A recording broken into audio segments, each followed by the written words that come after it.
The Word became flesh and made his dwelling among us.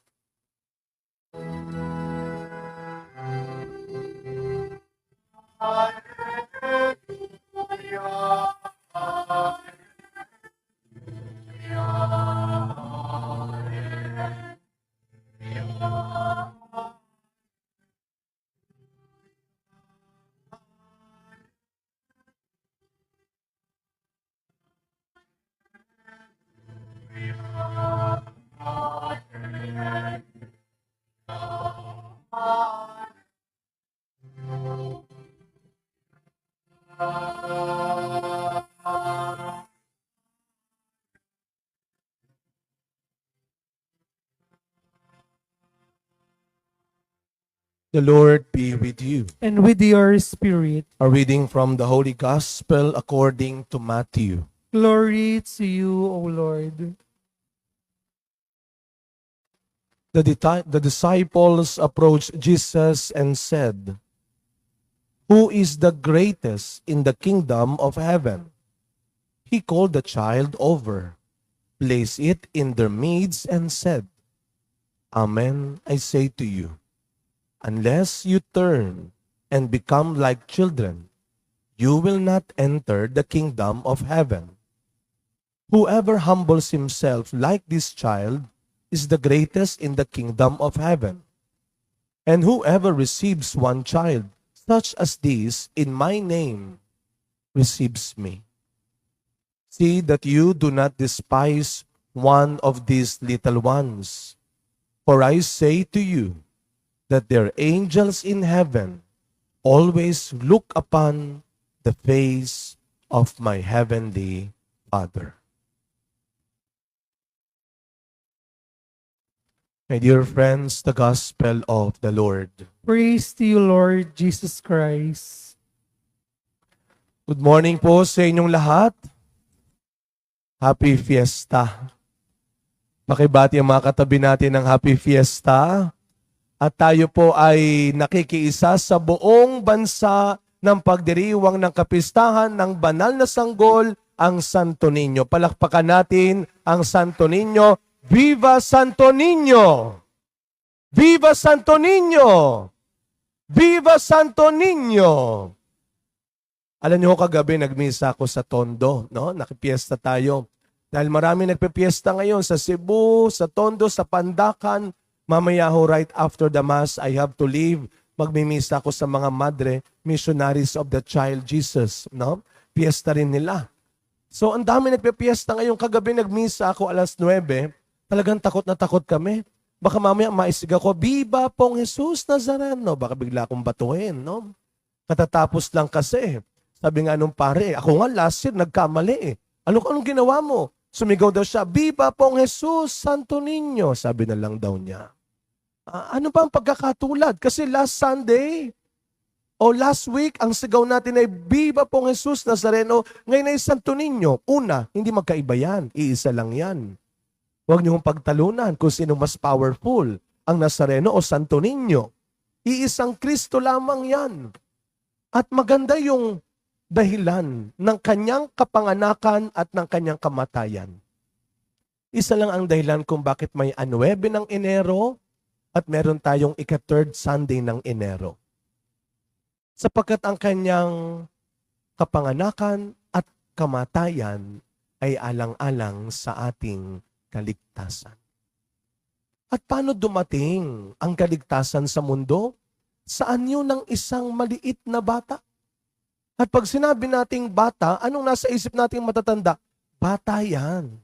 Walang alam yan. Bata yan. Hindi pa niya kaya. So yun ang nasa isip. At bakit ba naman ang Diyos pumasok sa mundo pumasok sa kwento ng buhay ng tao, saan yun ng isang bata na noon ay tinitignang mahina, walang kaya at walang alam. Ano ang pinapaalala sa ating lahat? Kababaang loob ng Diyos. Hinubad niya ang kanyang pagka-Diyos at sinuot ang buhay ng tao bilang alipin at ngayong linggo bilang bata. Kaya kung meron man po tayong dapat unang matutunan, sabi ng mga first at second reading natin, si Kristo ang liwanag at pag-asa na matagal nang hinihintay ng mundo. Ng mga taong matagal nang nabubuhay, hindi lang sa kahirapan, kundi sa kasamaan at kasalanan. Kaya nga kapag tayo po ay nalalayo sa Diyos, kapag tayo po ay nawawala na naman ng oras sa Diyos, kapag tayo po ay nawawala na naman ng ganang magsimba, nawawala ng ganang magdasal, napapalayo tayo sa Diyos. Unti-unti tayong pumupunta sa dilim ng kasalanan, hindi lang ng kahirapan. Akala natin ang dilim ng buhay kasi walang pera, kasi walang trabaho, kasi hindi maginhawa ang negosyo. Hindi lang yun ang magdadala sa atin sa kadiliman. Sa tuwing tayo po ay nakakalimot na magkaroon ng puso ng isang bata. Yun ang sinasabi ng ebanghelyo natin eh.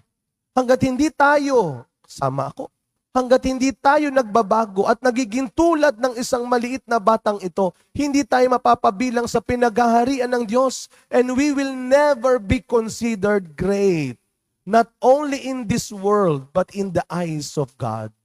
And who is the great in the eyes of God? Dahil ngayon ay piyesta ng mga bata mamayang hapon, meron tayong prosesyon, masayang prosesyon kasama ang mga bata at ang mga Santo Niño 3:00, araw daw ng mga bata ngayon. Kaya magandang ipaalala sa atin ang biyaya ng mga bata. Pwede ho ba sabihin nyo nga po sa nasa kanan ninyo, tingnan nyo nasa kanan ninyo, sabihin nyo mukhang bata. Di ba?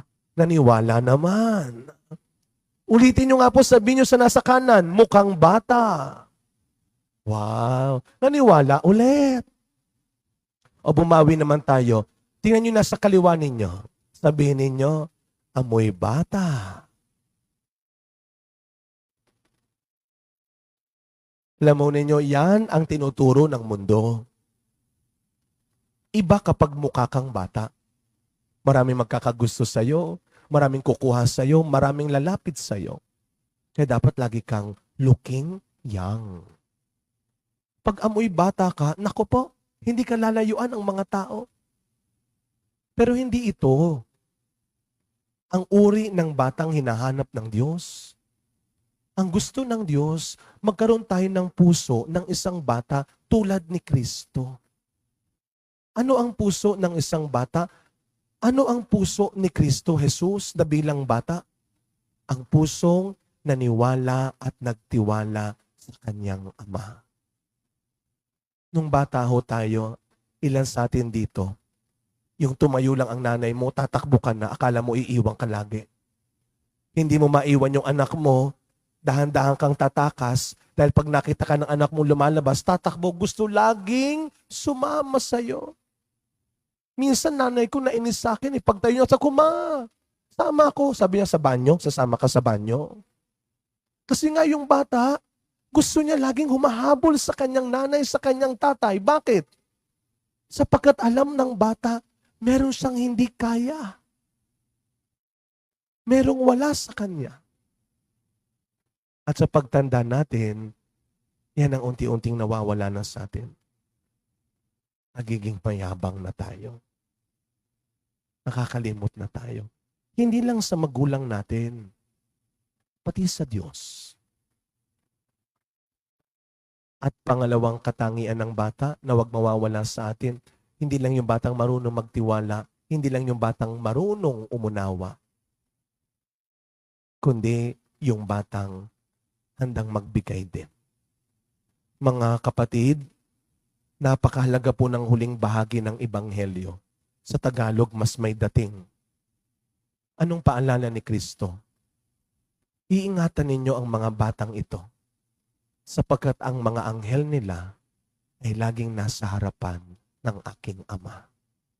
Sino man ang magpapabaya aabuso, magtuturo ng mali at masama, sa mga maliliit na ito tulad ng bata ay mananagot sa Diyos. Ang bata hindi lang kinakaaliwan, tinuturuan yan. Ang bata hindi lang kinakatuwaan, ginagabayan yan. Kaya lahat tayo may pananagutan. Lalo na sa mga bata at maliliit na pinapaalala ni Kristo. Kaya nga paano natin sila tuturuan? Magbigay tayo ng tama.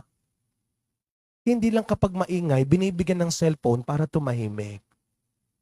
Hindi lang kapag may kakulangan ka, bibigyan mo ng pera para hindi na magtanong. Bigyan mo ng mabuting halimbawa. Bigyan mo ng magandang halimbawa. Kaya sa pagkapatuloy na misa natin, mga kapatid, alam mo ninyo, ano man ang gawin natin, limpak-limpak man ang pera mo, tatanda rin tayo. Mawawala ang mukhang bata. Mawawala ang amoy bata.